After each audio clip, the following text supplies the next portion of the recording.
Most of the time जब भी मैं केस टेकिंग करती हूँ किसी पेशेंट की, तो बात किसी ना किसी स्ट्रेस, टेंशन या कोई ऐसा इवेंट जो आपकी लाइफ को बहुत ज़्यादा इफेक्ट करा हो, उस पर पहुंच जाती है। तो कई बारी पेशेंट्स के मन में ये सवाल आता है, क्या ये परेशानी भी स्ट्रेस के कारण से हो सकती है? हमने तो सुना था स्ट्रेस से सिर्फ हेडेक, बीपी, हार्ट की प्रॉब्लम, ये सब चीज़ें हो सकती हैं। तो ऐसा होता है कि जब हम होम्योपैथी में केस टेकिंग करते हैं तो हम पूछते हैं कि आपको क्या स्ट्रेस है। वो स्ट्रेस हर बार एक्चुअल स्ट्रेस नहीं हो सकता।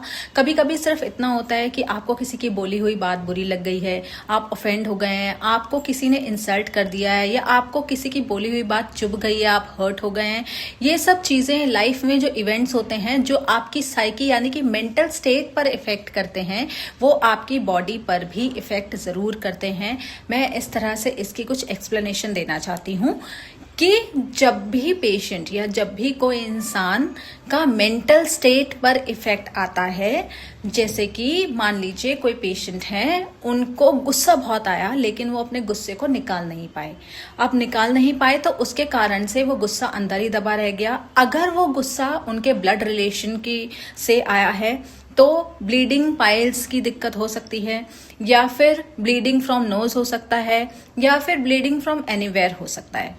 अगर वो गुस्सा किसी बाहर वाले के ऊपर आया था और आप निकाल नहीं पाए तो हेडेक भी हो सकता है, और आप कुछ बोल नहीं पाए तो खांसी भी हो सकती है।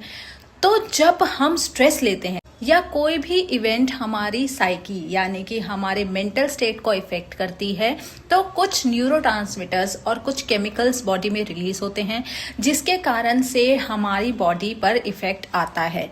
तो इस तरह से हम लिंक करते हैं कि हमारी जो मेंटल स्टेट है वो हमारी फिजिकल बॉडी पे किस तरह से इफेक्ट करती है।